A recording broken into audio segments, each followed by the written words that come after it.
It isn't often that you get to pick the brain of a former CIA agent. Today's guest, Nic McKinley, spent 11 years in the United States Special Operations Forces as an Air Force Pararescue man and was then recruited by the CIA. Listen in as Lenya and I speak with Nic about how traffickers are using social media apps like Facebook, Instagram, and TikTok to target your teenagers for sex trafficking in the U.S. He discusses the financial connection between pornography and sex trafficking and the difference between the deep web and the dark web. Nic also shares his own story about the secrecy of the CIA and how it impacted his own personal relationships. We touch on Donald Trump, cutting the snake down the middle, so to speak, and how the government had made little impact on sex trafficking prior to Nic stepping in.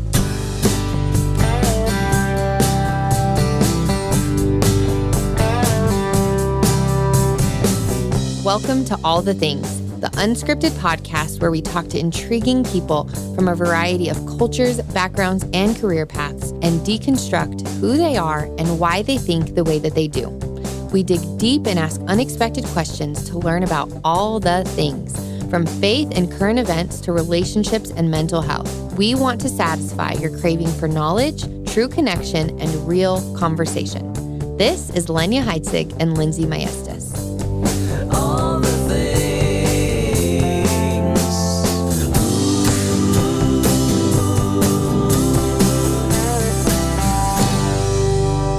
Lenya Heitzig with my co-host Lindsay Maestas. Hello.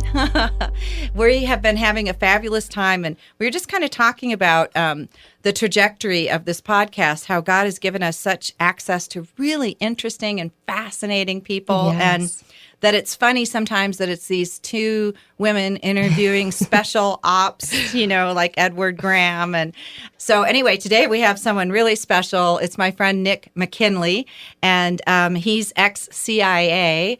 And Air Force Pararescue. That's good.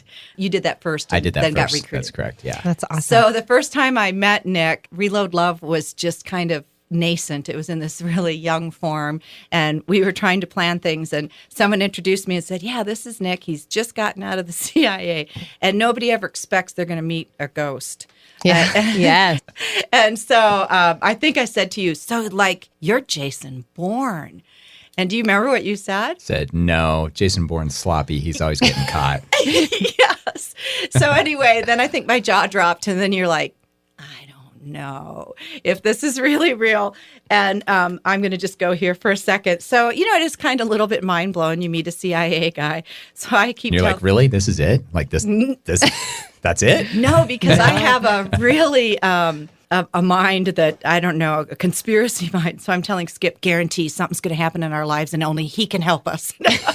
It just hasn't happened This yet. is a story that Lenya told me. When Lenya and I first met about the podcast, you were the first person to come to her mind. But she told me that story, that she was really hesitant and kind of skeptical about the meeting and the situation because it just seemed so interesting, the relationship that you guys had and your wife liking working out, right? Yes. And so the first time I meet Danielle, but they weren't married yet, I'm like, she likes to work out. I like to work out. She's a health personal coach. I'm a health personal coach. She came in anthropology. I shop at anthropology. Yeah. You're a cautious person. I would be like, okay, I like to I'm call free. it being intellectually paranoid. Yeah. It's true. Yeah. It really is. So finally, I invite Nic to coffee because Nic's a Christian too, which is amazing. Yeah. And so I go, I can't verify you.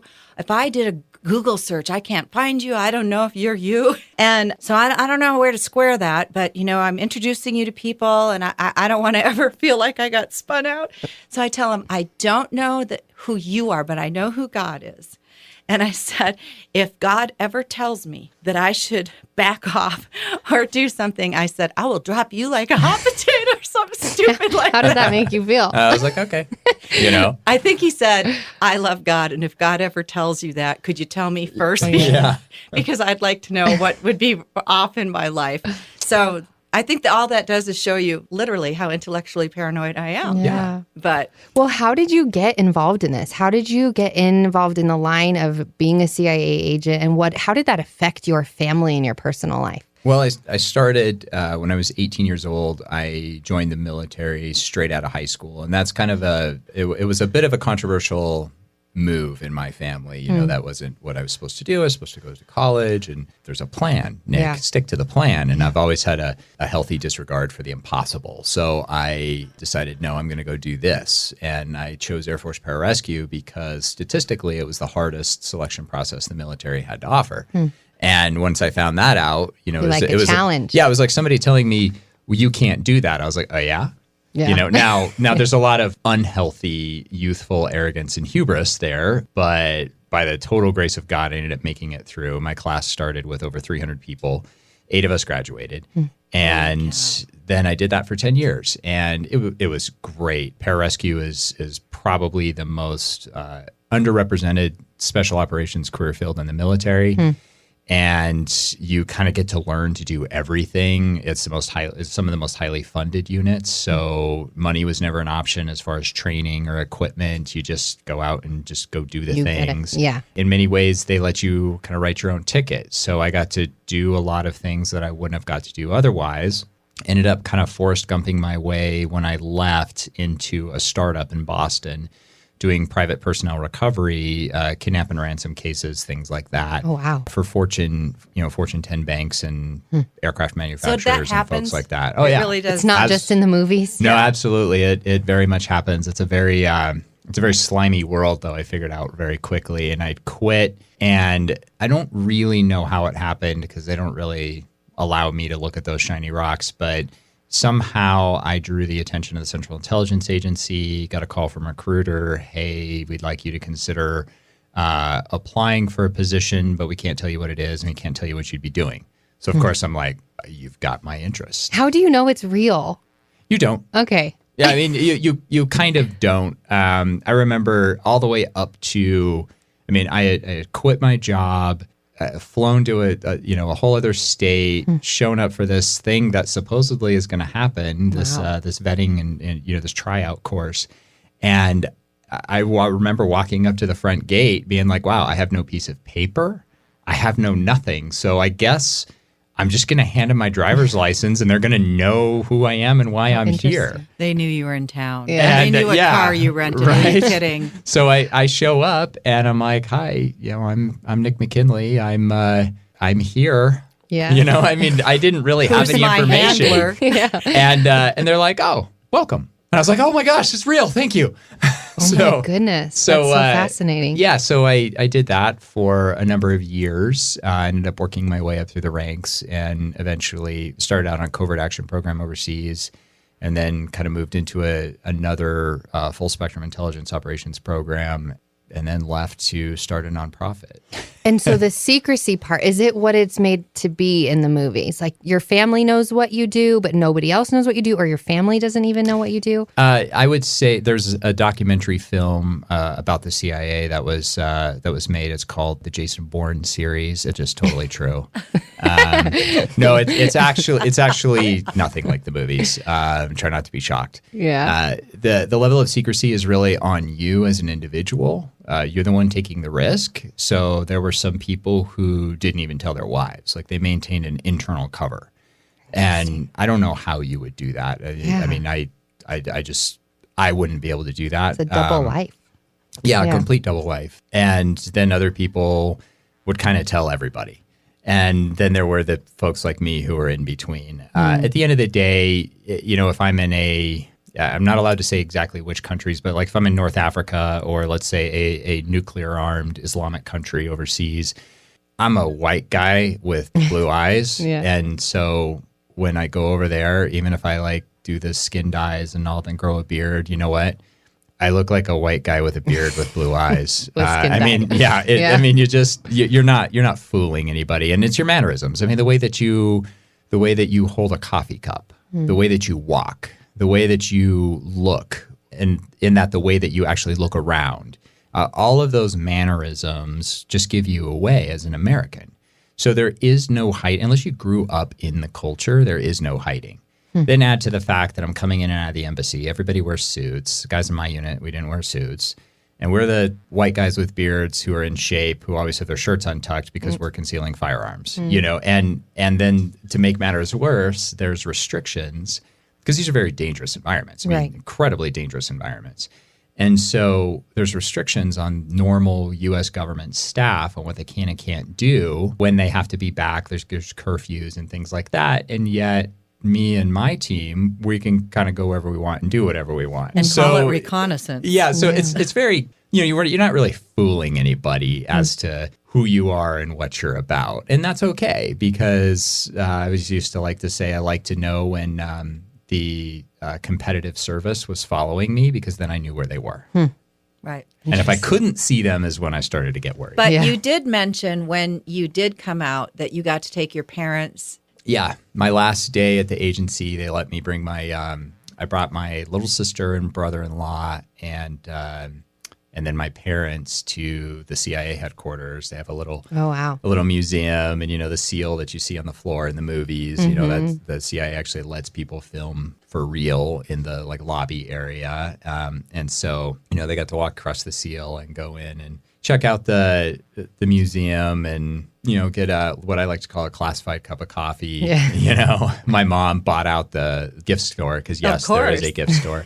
Totally bought out the gift store. I mean, literally spent thousands of dollars. I'm going to talk about embarrassing. Oh, she's proud walking mama. Down the hallways with these paper bags of all this CIA swag, hoping I don't bump into somebody I know. So for her, though, it was probably really validating. Totally. Now I know everything. I do know. I don't know. But what he was up to, now it all makes sense. Yeah, and my poor mom, I mean, she didn't know where I worked until really 2 or 3 years before I left. It might have even been less than that. So for 17 years, granted, she knew when I was in the Air Force, but she didn't know where I was, and I would disappear for months on end sometimes. And I mean, you put yourself in a mom's position of my son, I don't really know where he is. I don't really know what I can say, so I'm just not going to say anything. And a lot of her friends, I think, were kind of like, oh, yeah, Judy, he's sure. a mess. Sure he he's is. in rehab. He's a drug dealer. So how does that affect your immediate family in the secrecy, and as a father and as a husband?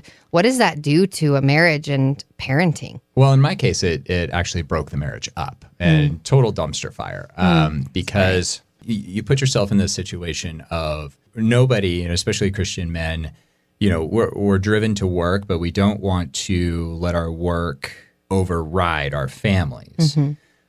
But at the same time, and I don't really know, I'm definitely no biblical scholar, so I don't really know how to reconcile this biblically, but the fact that there are men who are willing to be gone for 12 Christmases in a row is the reason why planes don't crash into buildings. Amen.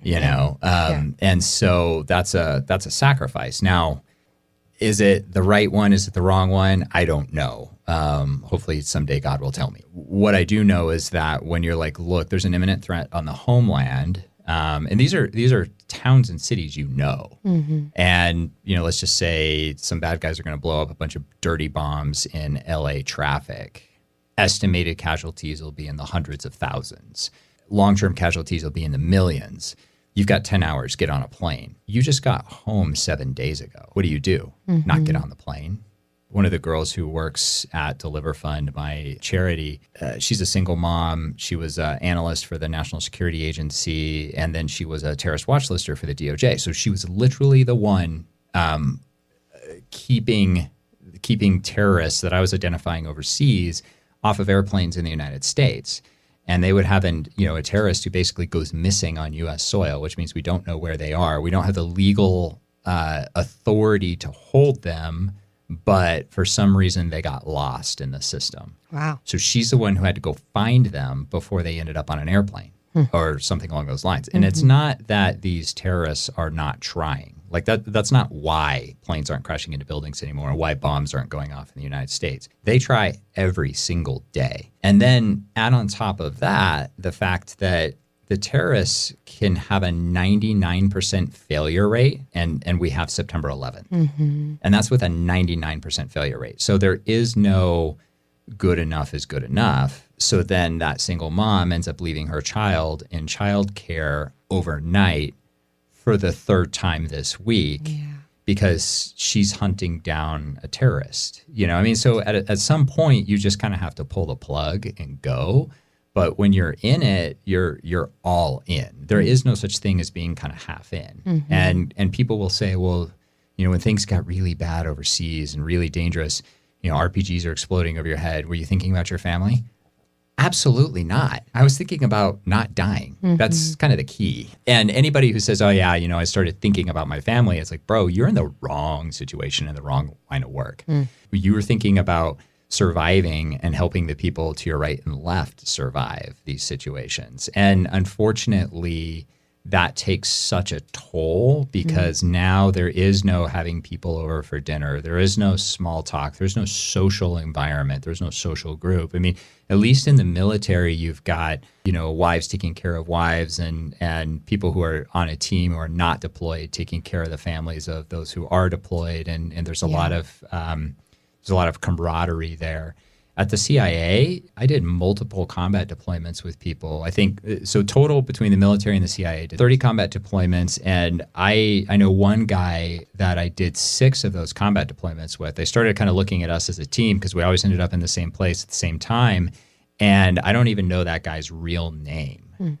So there is no like, oh, you call somebody else and you're for those wives or the husbands of the women who are in, there is no like, falling back on the social network that's provided by that group of people who's going through the same thing that you're going through. I mean, you are on an island and that has to be okay. And for some people it is.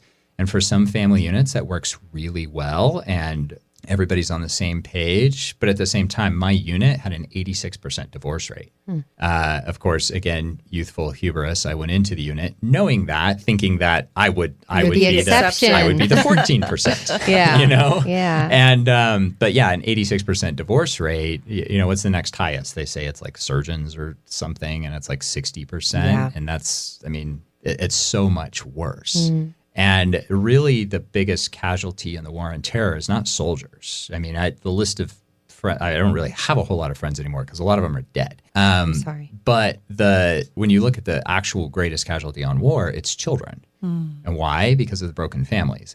Why? Because in 17 years of deployments, that was obviously 17 Thanksgivings and Christmases. I was gone for 12 of them. So there is no... there is no traditional way of doing things, and that can obviously be pretty difficult. I can only imagine. I think my husband is in real estate, and sometimes he has to be gone for certain events, and it's very rarely, and it's hard. It's wearing because you want that person around. You love that person. You want them present. But then, like you're saying, how do you choose? You can't choose between the lives of not if it's in your DNA and your fiber. Right. Yeah. This really is the fabric of how you tick, or guys, gals like you tick. There really is part of you that's just how you're wired, how God created you to be a risk taker.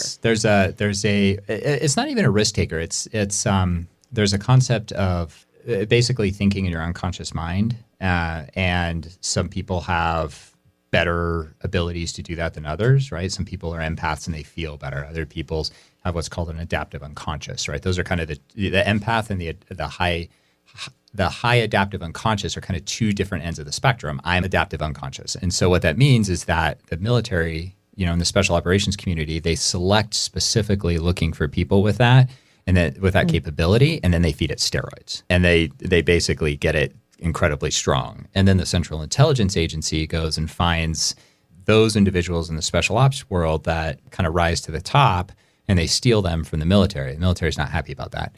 But they steal them from the military, and that's kind of how the system works. And so when you get into the intelligence world, which is primarily the CIA and JSOC, are kind of our two national level intelligence agencies, when you get into that level, they do relatively different things, but they're operating at about the same playing field. And that means that you're taking somebody and you're putting them in a high stress situation. They're going overseas. Again, 30 combat deployments, and I don't have any PTSD. I don't have anything. I don't have any issues with it because that's what God made me to do, unapologetically. He made me to do that. And when I talk to Christian communities and communities of Christian men and women, they'll say, "Well, wait a minute, that doesn't work for me biblically." I'm like, "Okay, cool. Where do the Philistines live today? There aren't any." That's right. Why? Because David straight up committed genocide. David, the man after God's own heart, It's good. created genocide. Well, that's not saying that, God is sanctioning genocide. What that's saying is that God truly reserves and creates warriors to do the work that has to be done. And it's a very, very, very small subset of the population. But you look at it biblically. I mean, what is the Bible? It's basically a spy novel about war. Mm-hmm. It is. It really is. And so, in fact, the very first, there's a really interesting book which outlays the history of special operations called To Dare and to Conquer. And in it, secular author, but he points out that the very first account of a special operations force, which is a force of people. Let me guess, Joshua? No. Gideon. Okay, Gideon that was going to be my second guess. Even secularly, just from a historical perspective, that is the very first. How do you drink that water? Those lappers. Specially that's the ones I'm looking for. Special operations force that was selected for a very specific mission, and that's really cool to think about. Yeah, so, that is. and of course, God orchestrated that. That's not by accident. And what's He telling us? He's telling us that there are certain things that need to be done. There are enemies that need to be confronted. And yes, we should pray for them, but we should also go confront them with guns. And that requires people to volunteer and be willing to go do those things. And obviously, if God wants it done, He's going to create the people to go do it. Now, this is probably flipping out a lot of Christians right now, or some of them, that are going, but that's murder. And in Scripture, you really have to say killing, murder. They're different things. And so some of our listeners are like, oh my gosh, they're sociopaths. I mean, correct me if I'm wrong. The Bible does not say thou shalt not kill. It says thou shalt not murder. Correct. And they're two very different words with very different meanings. And I think that's so important, which just as a caveat for listeners is why I think it is so important that pastors actually intellectually understand the original Greek and the history and it's, culture. Being a pastor is a intellectual endeavor. And I'll get off that soapbox. Yay. The other thing about that too, the murder killing thing is, and we won't go there, but it's just for the audience who's freaking out a little bit, is that also there's a difference when it's a nation and an individual. Absolutely. You're acting under the authority of the state. Right. And the state, I mean, you render under Caesar, correct? Yes, and correct. Caesar is the one who's telling you to go do. Right. The other thing that qualifying terms, we were talking once, and you said there's a difference in the CIA between an operative and an operator. Is that the terminology? Between an operative and an operator. So an operator is actually a defined term within the Joint Special Operations community. So if you aren't from Delta Force,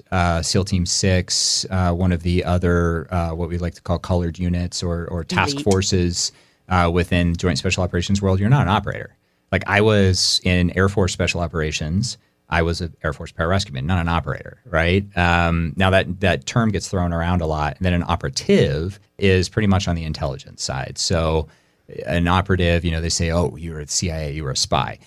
Kind of, but not really. Spies are people who work, so if you're the general of, the Russian military and you're going to go steal missile plans and give them to the United States, okay, that general is a spy. The other person is a case officer or a handler or a support person who's actually, they're an intelligence officer who's facilitating the act of spying and getting that information back. I got really lucky in that my job, I wasn't a case officer. I was a special agent. Unfortunately, the CIA doesn't allow me to say much more than that. It's the rules, so I follow them. But really, my job was all about supporting the intelligence operations. So, it was actually doing the action-oriented end of the intelligence operations. That was my impression. So you worked in countries that ended with Stan.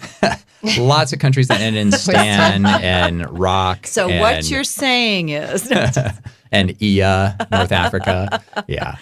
No, I thought at one point when we talked about this, you were in one of those Stan countries, and that part of your job was to make sure if there are Americans there that where they were, were they going to be safe? Yes. How would you get them out if something happened? I was the CIA's representative on, it's called the Hostage Working Group, which, I mean, I won't be saying anything classified on your podcast. This is all open source. Are you sure? You can literally Google it. No, go ahead. This could just go off the charts. Yeah. Come on. Yeah.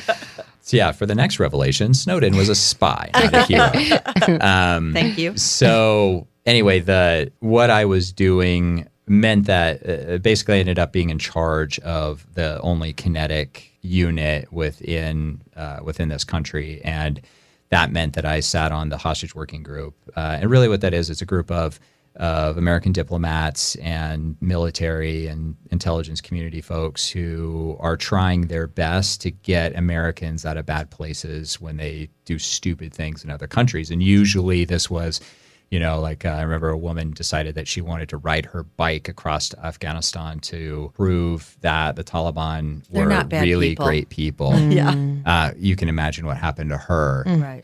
So I'm not going to go put my men's lives on the line because somebody wanted to go do something really stupid. But there was a time, I think kind of what you're alluding to, where we ended up with there's two little girls who, it was a non-custodial parental abduction. So dad was a dual citizen of this country, of the United States, and this country that I was in. Call it Country X. Perfect.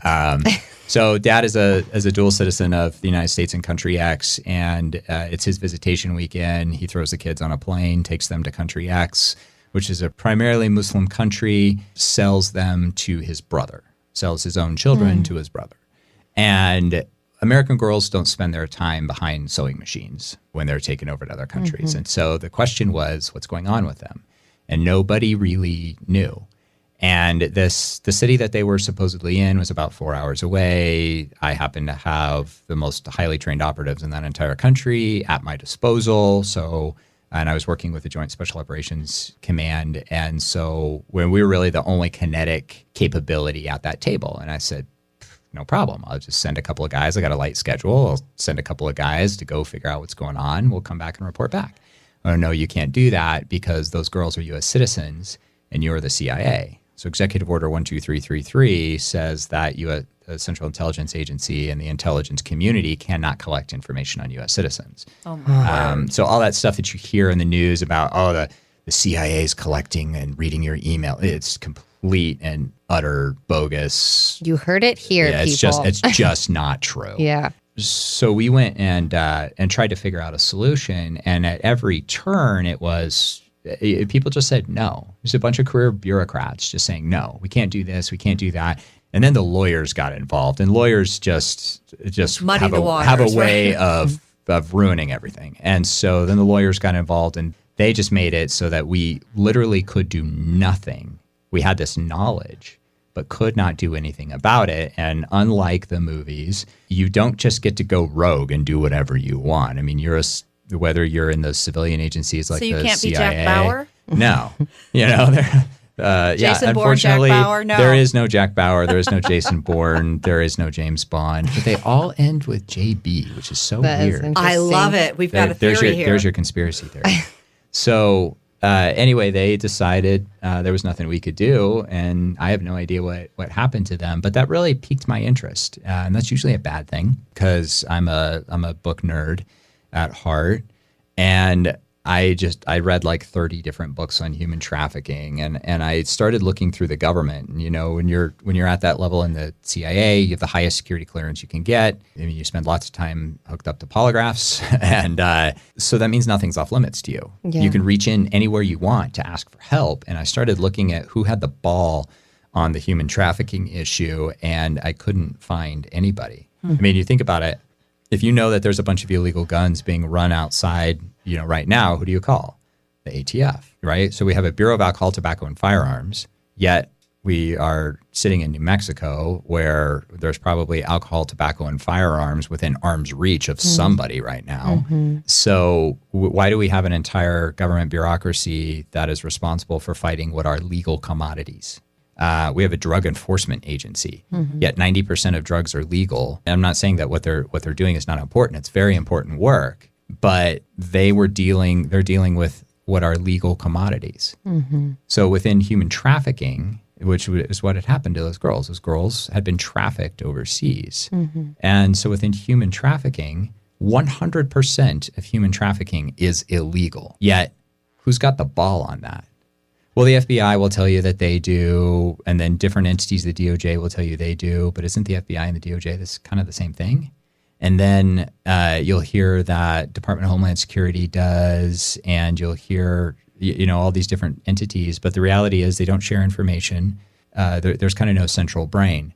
And this is kind of how broken the system is. There's an organization called the National Center for Missing and Exploited Children. It is a phenomenal organization. They do great work, good men and women in there in law enforcement. And so if your kid goes missing, they are the ones who will be trying to go find your kid. It is a private nonprofit. Yeah. So why do we have a private nonprofit responsible for finding missing children?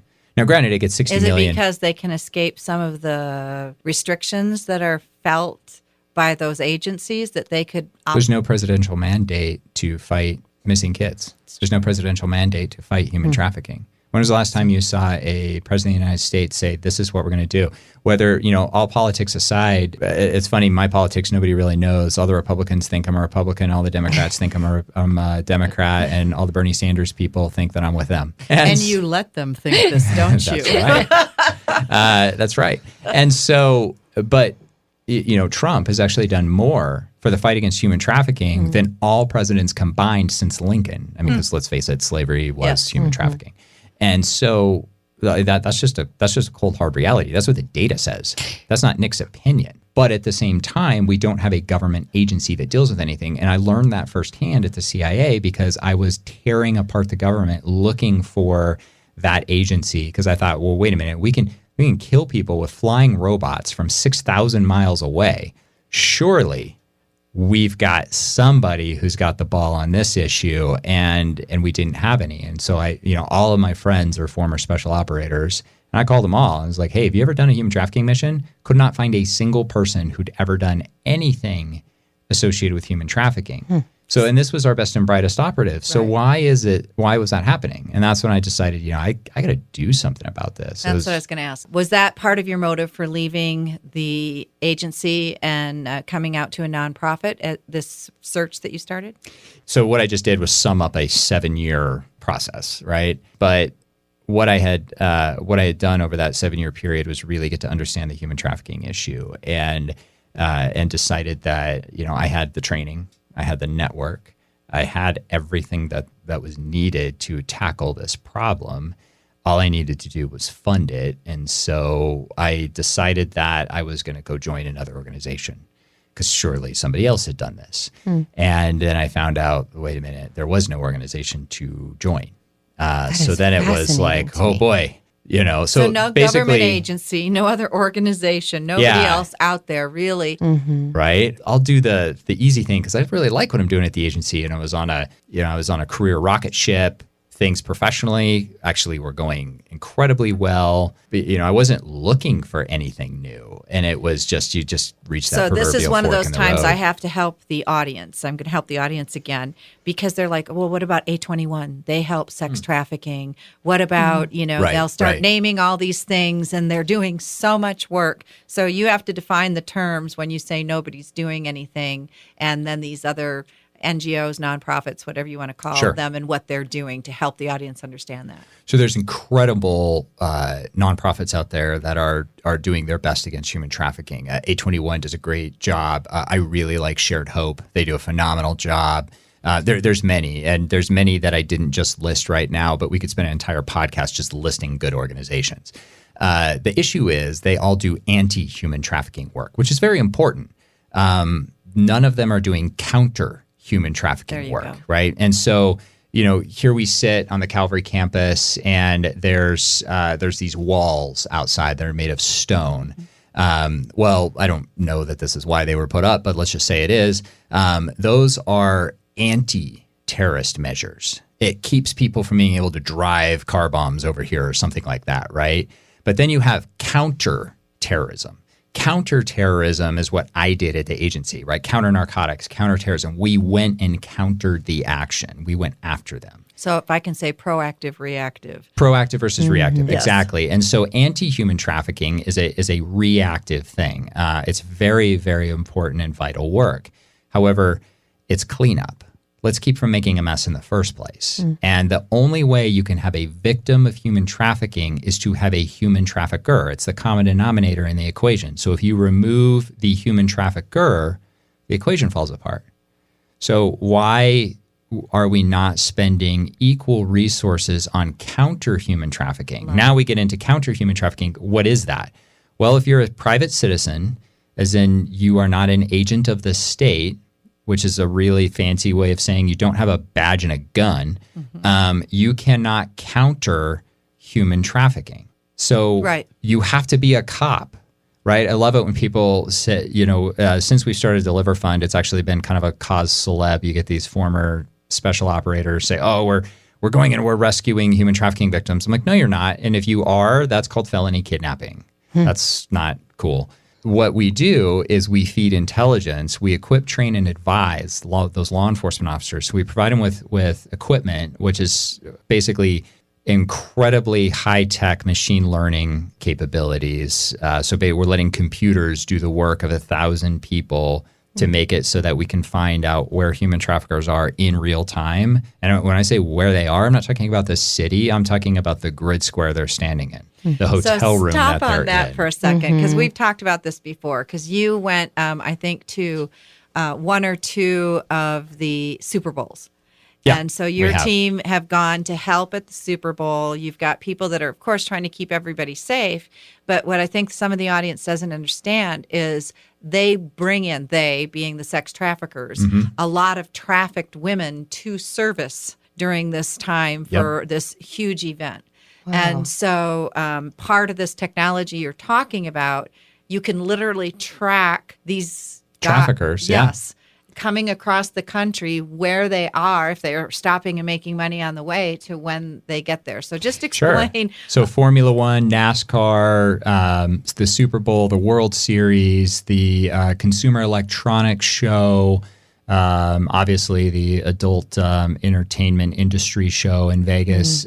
These are all essentially market opportunities for the human traffickers. And you'll hear me use a lot of economics and market language when I talk about human trafficking, and that's important. It's not because I'm some cold, callous CIA guy. It's just the opposite. I actually want to get to the end of this, and the only way that you are going to do that is by attacking the market, making it so that these traffickers cannot make money, because human trafficking is not an ideological issue. Nobody's doing this for ideological purposes. They're doing it for money. Yeah, it's $150 billion profit per year. Isn't that accurate? Yeah, so they say, and numbers around the human trafficking issue are really, really hard to get to, because it's happening in the deep web. Yeah. Nobody's saying, hey, this is how much I made. Let me file my tax return, for my human trafficking activities. The estimates are, roughly 150 billion, but let's look at it. Let's break it down into numbers that are a little easier for people to understand. So let's look at slaves, right? So the slave population worldwide, by our best estimates, the best math that has been done on this, estimates the world slave population about 27 million. So 27 million slaves worldwide. Just over 4% of those slaves are used for commercial sex. It's not near the number that people think, not even close. And so the problem with just over 4% of what is a product line is generating 36% of the profits. So if you want to, what is Nic McKinley going to do about 27 million slaves worldwide? Well, nothing, except if I start hitting the profit margin. And I can actually focus on 4% of that overall market and have a 36% impact. And that's just me and my organization. Now, when we start going into the other parts of the market, we can have a bigger impact. So we don't look at this as like, let's go rescue one slave. We go look at this as, let's create a set of circumstances that makes it so nobody even wants to go recruit a slave. So just want to pause again, because Nick's such a good thinker. And thank you, the government and God, for giving Nic this ability. They invested a lot of money into giving this guy the way he thinks. We're playing triple 3D chess. But when we were first meeting, we were talking about sex trafficking or whatever the situation. And you had said, in previous situations, you'd look at whatever trade as the snake, and that we want to go for the head of the snake. That's right. And you were trying to explain to me why that does no good, even if it's Osama bin Laden or, whoever the recent head guy that's of whatever terrorism, because I like to impact terrorism. You're trying to target sex trafficking. And so you can go at the head of the snake, but then you had this disruptive theory that you were talking about the snake, and maybe that helps without numbers and percentages to explain why that would be effective. So what we want to do is we want to go after the center of the snake, and we want to disconnect the tail from the head. Because then, and you use terrorism just because people are familiar with it. Our government didn't not kill bin Laden right away because we couldn't. I mean, we had a couple of tries, but there was no reason to. I mean, we could kill him and create a martyr out of him, and then what? So it just why? It was so much more effective to just render him irrelevant. And what a poetic death for him, and that he was just completely irrelevant. He was this mystic figurehead that wasn't quite so mystic now, was hiding somewhere. Yeah, and living an absolutely horrible life, as he deserved to. And so we want to, when we attack human trafficking, we want to attack the market. We want to make it so that regardless of who's in charge, it doesn't matter, because they can't recruit. And I do say recruit because that's what they do. I mean, if you're a parent listening to this right now, there are human traffickers trying to recruit your 14-year-old girl on Facebook. That is happening. And thank God, Facebook is trying their absolute best to keep that from happening. I mean, these tech companies get demonized. But the reality is there's good people working in those tech companies who don't want to see people get exploited, and they're trying their absolute best to keep it from happening. It's just there's a scale problem that they don't necessarily have the ability to overcome. So these traffickers are out there trying to recruit victims. And we want to make sure that there is no trafficker to recruit a victim. I mean, every teenager makes really bad decisions. Unfortunately, for some teenage girls, and I say girls, there's boys involved as well. It's a much smaller percentage, about single digit. Nobody really knows the percentage, but these teenage girls are going to make bad decisions. We want to make it so that when they make those bad decisions, it's not life altering, permanent effect, and absolutely permanent. And that's why we focus on taking the human trafficker out of the equation so that they're not there in the first place. You disrupt the economics in the middle, then there's less incentive for the head to keep doing what they're doing. It's more risky to get involved and buy these services. You just want to make everything more risky. That's right. And we want to make it so that, I mean, really, when you look at the economics of human trafficking, the head of the snake is the customer base. Well, if you're listening to this and you're a man and you are engaging in pornography, you are actively feeding money into the human trafficking market. Right. Make no mistake about that. If you're going to continue to do what you're doing, that's bad, but don't have the wool over your eyes about what it is you're doing. If you're participating in prostitution, if you have participated in the prostitution market more than 3 times, you have directly fed money to a slaveholder. And this is really, and I say men, it's not that there aren't women as customers as well, but let's face it, this is predominantly a male-female issue. And I know it's not politically correct to say that, there are actually differences between men and women, but there are. I would never look as good in a hat as you do, right? So really, when we look at this, this is a women's issue, in that there are women make up the lion's share of the victim population anyway. And then when we look at what is the head of the snake? Well, it's the man who is going to those deep websites and ordering a girl to his hotel room or to his house or wherever, right? It's the man who is picking up that girl who is walking on the street. It's 30 degrees in New Mexico right now, and there are certain parts of town where we can go out there and there are girls walking what they call the track on Central Avenue. And there are human traffickers that are forcing them to do that. And they're skimpily dressed in mini skirts or almost nothing at all, walking in high heels for hours on end, because there's a human trafficker sitting in his warm car watching them, forcing them to do that. We had a case in Houston just a couple of weeks ago where the trafficker was holding on to a woman's 4-month-old baby and threatening to leave the baby in the middle of the street if she didn't do what it was that a human trafficker was demanding. Is it true, just to backtrack for our listeners, because I recently heard a story from a woman who was a part of a trafficking organization, and she said that there was a girl in Greece who her family had lost everything and she was trying to get a job. So in attempting to get the job, she had filled out an application in which an application, you put your address, your name, all of your information, and they contacted her and said, you got the job. And she went into this as a young girl, not looking for trouble, looking to provide for her family and support her family. And they then told her where to go. She went to this place, kind of like you did with the CIA, just showing up and saying, take me, help my family. And then they began trafficking her. They used men in police uniforms to kind of control her mind, to brainwash her and make her think she can't trust authorities. Or actual police? Well, and that's the question, because that is what she actual police was most wondering. Likely. Yeah, and then they raped her and they sold her and they took her. And that's the thing is, it's just, for me, that is so fascinating because we visited Amsterdam and you see the red light district, and many of those women have been trafficked because their boyfriends get them hooked on drugs. All of them. All of them. Absolutely. Their boyfriends get them hooked on drugs and they take them from their families. They don't have anywhere to go. Because I can just imagine, I think when I first found out about this, you start thinking, well, how do you get yourself involved in a situation like that? I understand not having a good family, but why would you want that? But a lot of it is, they're being brainwashed. Yeah. One of my good friends is a woman named Tamaya Nagy out of Canada, and she's a human trafficking victim from Romania. Wow. And she's actually just released a book called Out of the Shadows. Highly recommend you read it because it is a very raw, very real account of what happens. And in her case, the police were involved in it. And in many cases, we get asked, why at Deliver Fund, we focus on the United States. Why don't we focus overseas? I'll tell you why.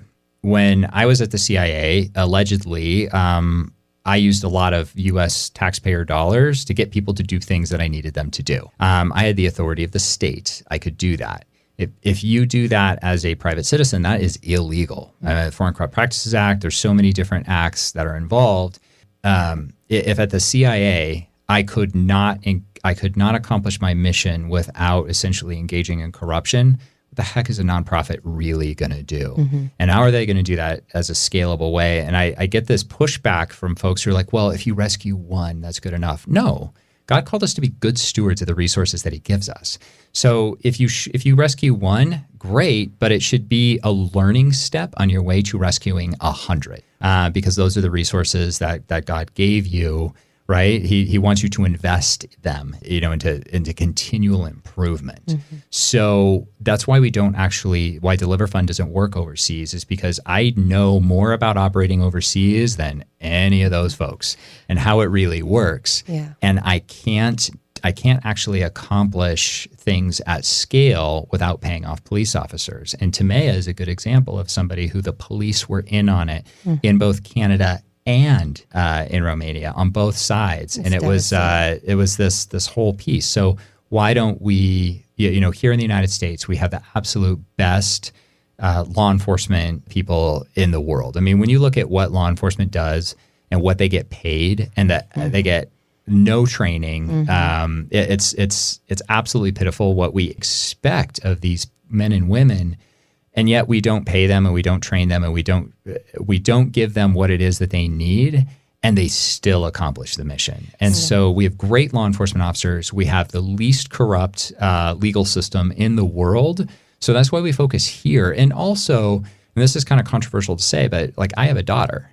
Fighting human trafficking in Cambodia does nothing to keep my daughter safe. It does nothing to keep our kids safe. However, because the US dollar is the world's reserve currency, because the market is primarily for sex trafficking worldwide is primarily in the United States. I mean, dollar for dollar, the sex trafficking market in the United States is the largest in the world. Because we're the consumers. Because we are the consumers, exactly. So if you want to fight human trafficking in Cambodia, in Thailand, in Vietnam, in Taiwan, the best way to do it is to fight human trafficking in the United States of America. And you had mentioned the president before. Do you think that his push for banning illegal immigration would help this to stop, because so much of it is they're being transported? Or going to bring me into politics. Sorry. Well, and we don't have to go there, but we don't know if you're a Republican, a Democrat. No, so what I will say is that politically, so smuggled people are not trafficked people.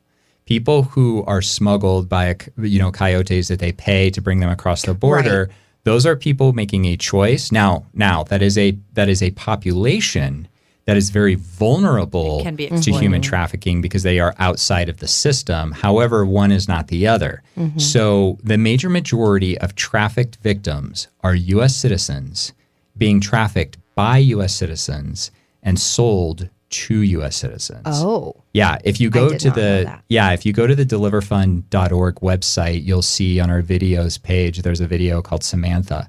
That girl was trafficked for 10 years. She was first trafficked when she was 12 years old, sold by her mother for drugs.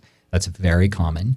And then she was trafficked for 10 years before Deliver Fund came on board and ended up helping law enforcement figure out who her trafficker was. And her trafficker is now serving 15 years in a federal penitentiary. So for 10 years, she was trafficked, never left her own hometown. That's insane to me. That is baffling. Yeah. Because as I thought about that, I thought, well, maybe if we ban the illegal immigration and it becomes what he's intending it to be, would that isolationism of our country then cause us to be blind to other countries? But that's not the issue because it's happening within our own It's not that, when you talk human trafficking, people think, oh, you're talking about a bunch of Chinese coming over in shipping containers, Hollywood, unfortunately, thank you, Lethal Weapon and the Taken movies has done a lot to miseducate the population about what trafficking is. Right. Trafficking is predominantly, your trafficking victims are predominantly girls, ages 12 to 14 years old. Lack of a father figure or a positive male role model in their life. So dads, be good dads Step to your up, daughters, men. because that is what keeps them from, a healthy relationship with a positive male role model. Yeah. Most of them are looking to fill that God-sized hole in their heart that they don't know, and they are just they're just looking for somebody to come along and answer all of their fix all their problems. And so girls listening, if some guy comes along and he can fix all of your problems, it's too good to be true. Mm-hmm. Yeah, if he's a sugar daddy. So the sugar baby, sugar daddy thing that is massive. Now. We are seeing massive amounts of trafficking happening because what will happen is the traffickers will pose as a very wealthy guy. They'll go on one of these dates. The girl goes on the date and she's gone. Yeah. We're seeing a lot of recruiting happening on those websites and social girls, media apps. You're worth more than that. Yeah. You just are. So I was even in Dillard's shoe shop one day, and this dude came in with a lot of young gals and was letting them go through and pick out shoes. Did you get his plate number? No. Dang it. I know. Because, but it is more prevalent. See something, say something. Go to Deliver Fund.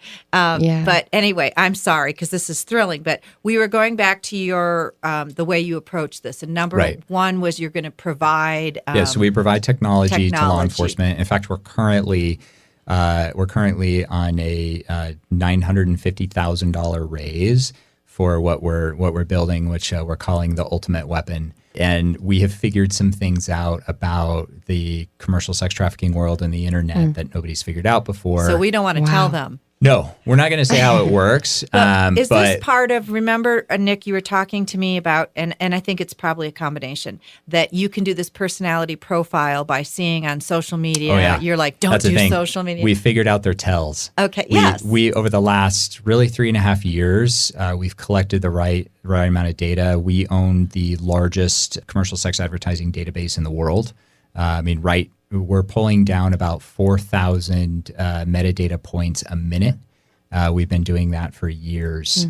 And so when you end up with that kind of data, God has literally just dropped the biggest minds in machine learning in our lab. For our listeners, can you talk about what the data points are, what that means? Well, and I want to explain a little bit too. If like, let's just take you and I, Lindsay. It's my Instagram, Facebook, those things that I do. And you pull up a pie chart, you could start saying, well, she's a patriot.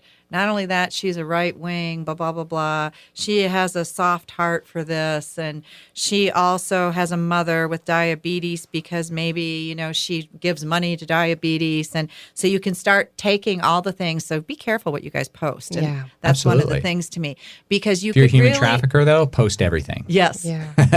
Well, it's like Cambridge Analytica, the company that determines all of your information and then skews the votes. And so let's say that that's what you're doing and you wanted to motivate me and you say, hey, your brother's in prison and, maybe we could help you with whatever, because your brother's in prison. I mean, there's all kinds of ways we can be exploited as individuals based on this profile that can be developed of us. That's right. So I think what you're doing with the metadata is creating a profile of these sex traffickers? Well, so we've actually gotten beyond that. We started there, and we could create a profile. And we could say, okay, this individual fits the profile based on movements and financial transactions and things like that.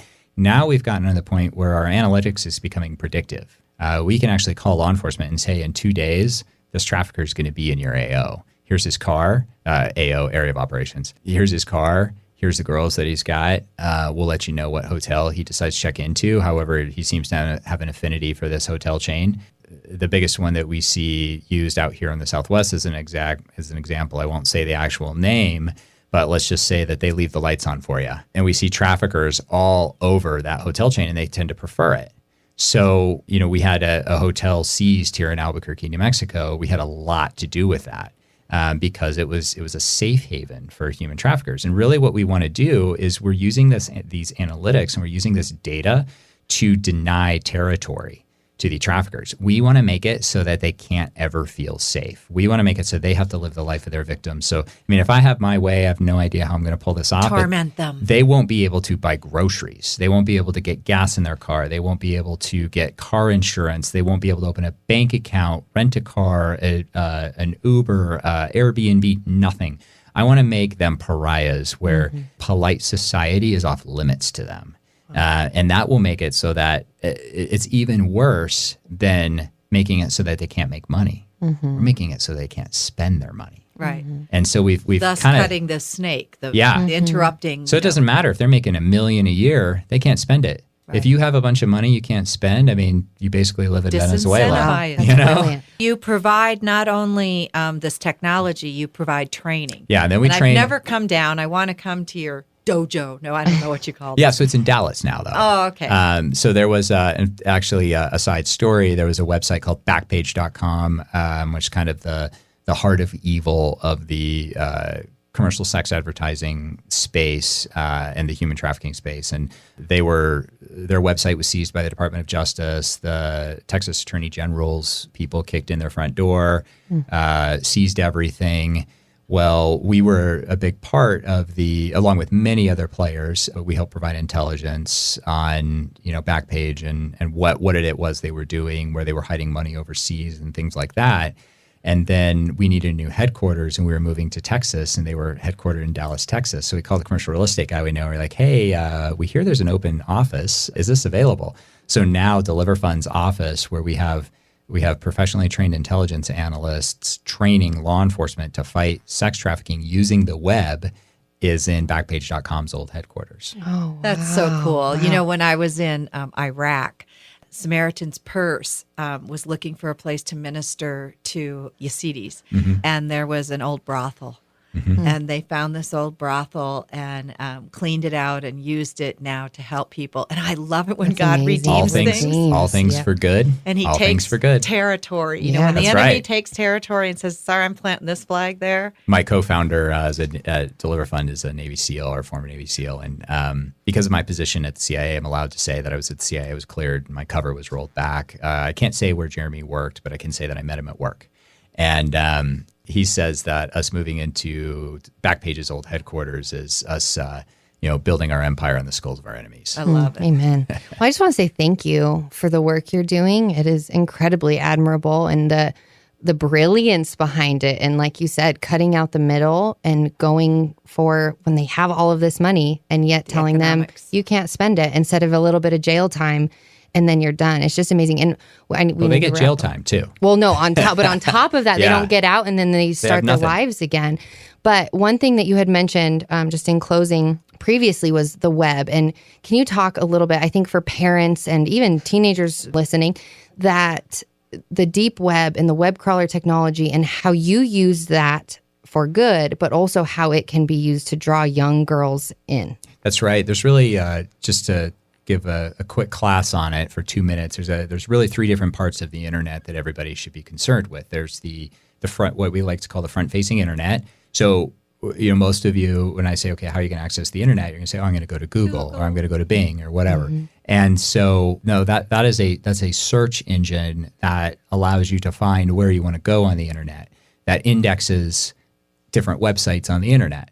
But then there's another part of the internet, which is the deep internet, or what we call the deep web, that you can't get to through Google because Google doesn't index those sites. That's a lot of your commercial sex trafficking, commercial sex advertising sites and things like that, even though those are increasingly bubbling up to the front-facing internet. And that's not as much of a risk for young girls as it is for young boys. Mm-hmm. So yes, it's very easy to find really nasty stuff just through a simple Google search. Now, as of this year, the first time that young boys see pornography is the age of 12 on average. Oh my gosh. Yeah, that doesn't surprise me. Yeah. So that's the deep web. And then you have the dark web. And the dark web is like, you don't have to worry about accidentally getting there. That is primarily illegal stuff happening down there. I told Lenya once that getting onto the deep web is like trying to get into a bank vault at night when the alarm is on. You have to know what you're doing in order to get to the dark web. But the deep web, that's an easy place to stumble upon.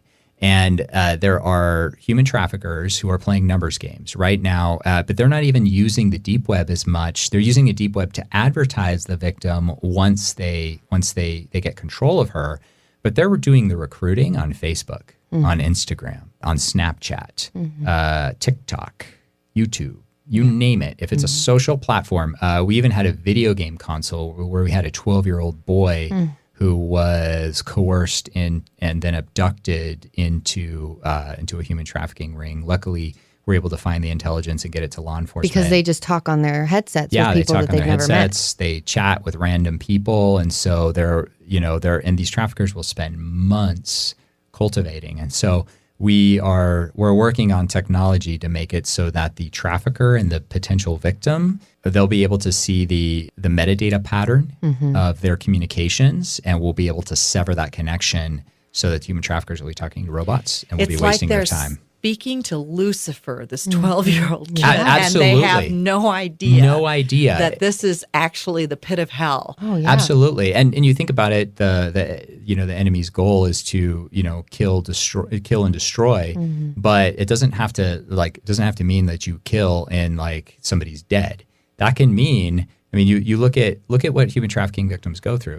Women who have suffered physical abuse, they have issues. Women who have suffered sexual abuse, they have issues. Women who've suffered emotional abuse, they have issues. Captivity, they have issues. These human trafficking victims are all of those things wrapped into one thing. The rest of their lives are tainted. So yeah, it's absolutely, it takes about 7 tries to get a human trafficking victim out of what they call the life and back into normal society. And many of these victims, their minds are so warped that they actually can't handle people being nice to them because of where their mind has had to go just for survival. And so they'll run back to the street and they'll run back to being a prostitute. But then a trafficker can tell a prostitute who used to be a trafficking victim, and now they're right back in a life of trafficking. I did work with a rehabilitation ministry where they helped women who had been saved from sex trafficking. And we would put them up, feed them, try to get them job interviews. But about 95% of the time they disappeared. And that's why, from a resources perspective, we are dumping so many of our donors' dollars into technology platforms to keep this from ever happening in the first place. The ultimate prevention of human trafficking is a human trafficker who isn't there. And then if the human trafficker is there, he can't communicate with the victim.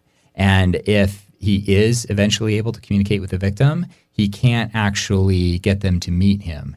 And if he does get them to meet him, he can't actually contact a customer. It's about breaking up and chopping up the market so that really at the end of the day, if you really want to distill it down into its simplest form, we're attacking the transaction. Yep. Making it so that money can't ever change hands over the use of an individual. You know what, as you were saying this, and I know you've already thought this, but you're trying to protect girls who are mostly the ones that are victims of trafficking, but you're talking about that the prototype of the trafficked person and the trafficker, they're probably male. And we talked about, we don't want to do that. But you can only grow that market if boys turn into these predator males. Absolutely. And so when you're talking about this 12-year-old that may be talking to someone, yes, maybe they wanted to traffic them, but if you can disrupt this, you could maybe protect a generation of boys from getting trapped into, it's equally difficult to get someone off of pornography or these, you're hitting certain centers in someone's brain and it's really hard. You have 2 sons. Lindsay has sons. I have a son. The thought that somehow you could protect these boys, they're exploited as well, Absolutely. through all of this. And so I was just writing down here, oh my gosh, if you can break that, you can also maybe break the other cycle that's toward the perps, not just the ergo the role of the church. Yes. That is, I almost think that's an exclusive domain, because I actually don't think men who don't have a relationship with Christ can completely stay away from the over-sexualization of our culture. I mean, that's not the way the brains are wired. And so, but I can point out, I get many men who think that, I'm gonna watch football and look at the Dallas Cowboy cheerleaders and that's just fine. No, actually it's not, because your young son is watching. And I can say this with authority, because most of the men that I know, when you want to talk about working with men who are killers and good at it, and biblically so, every single one of them that I've ever worked with who's a strong Christian man who was really good in the field in Afghanistan or Iraq, not a single one of them ever had not a single one of them had a problem with pornography or anything like that. And they were always the topest performers. And the data on pornography is very, very interesting. And it's proven that the use of pornography will make you stupid and weak. So if you're a man and you want to be stupid and weak, then pornography is the way to go. But if you want to be strong and smart, then pornography is not the way to go. Honor women. Yeah, absolutely. Yeah. And not only God's that, designed for sex. Yeah, but be strong enough to be respectful of women, and and not be a bully. And that's my wife always likes to tease me in jest and say that there's not many things that get me really fired up, but the concept of the bully really gets me fired up. And she's like, yeah, because you just want them to bully you. I'm like, actually, that's great. Because you want to be a bully? I'll be your Huckleberry. This will be a good time. But then it made me think too, because our listeners, male, female, so this is something that can help the boys, not just the girls being exploited. So that as a mother of a that's male, a great perspective. It really, that just kind of formalized. The other thing is, do you even let your sons get near technology? Absolutely. I do. So I actually don't have a television, but there's many different reasons for that. And it has nothing to do with that. It's more screen time related. The research on screen time is very interesting. Google it. But as far as technology, I do, because, that's the world we live in. My son will be, he's learning computer coding, and computer coding is going to be a basic language. Kids don't learn cursive writing anymore. Thank God. I can't do cursive. Yeah, I can't either. I only do straight. and a complete waste of time. They're learning computer coding, and so to not have a grasp on technology in the modern society is going to set you up for failure. However, all technology is supervised. It's, the parental filters that are out there are really good. Google, Apple, all these companies have great parental filters. And I got to push on parents a little bit here, because I hear a lot of parents say, well, I'm just not good at that stuff. Well, get good at it, because not being good at it is not an excuse for not protecting your children. And there's simple apps. I'm not good at drugs, but I protect my children from them. Amen. So let's be responsible parents. And I often get asked, what makes children vulnerable to human trafficking. The number one reason for vulnerability to human trafficking is checked out parents. Yep. And we get a lot of talk about privilege in our culture, white privilege, the privilege of the wealthy and all that. Well, no, what I can tell you from working in this field is that the ultimate privilege is good parents. I don't care what your socioeconomic background is or what your race is or your education is. All of those things help. If you're well educated, if you've got a good job, clearly, but checked out parents. I've seen very wealthy girls get trafficked, and I've seen girls from very socioeconomically depressed areas with incredible parents that were doing a good job despite all the odds, and those girls go on to do great things. And so be a good parent, and you will reduce your child's vulnerability to human trafficking. Wow, oh, my word. Nick. We could do this forever, couldn't we? I told you this would be a great interview. We'll have you on again. Oh, sure. So multiple times. Also, so I'm just going to, give a big shout out. Your smart money to stop trafficking is Deliver Fund. Well, thank you. It really is the smart so. money. And, we are supposed to be good stewards, and you've mentioned that a few times. But if you're looking to invest, and this is a passion, certain people have different passion zones. If this is your passion, at a minimum, you should be on deliverfund.org, and you can find us on all the social media at DeliverFund. And you can find me personally at DeliverFundNick. Okay. NIC. Well, thank you, Nick. We're so thankful. We're so thankful for your perspective and your time and your willingness to share. And I think parents alone, the power behind being aware of these things is just, it's world changing. And we have a generation that is coming up, a new generation that has incredible access to technology, but it needs to be used for good. And I agree that watching it, monitoring it, being aware of the potentials of it is huge. Thank you so much. We're happy to have you on. Thanks for having me. For behind the scenes videos and photos, as well as info about our upcoming guests, follow along with us on Instagram at allthethings.podcast. You can keep up with Lenya at Lenya Heitzig and Lindsay at lindsay.maestas. If you'd like to listen to past episodes or learn more about us, visit the allthethingspodcast.com.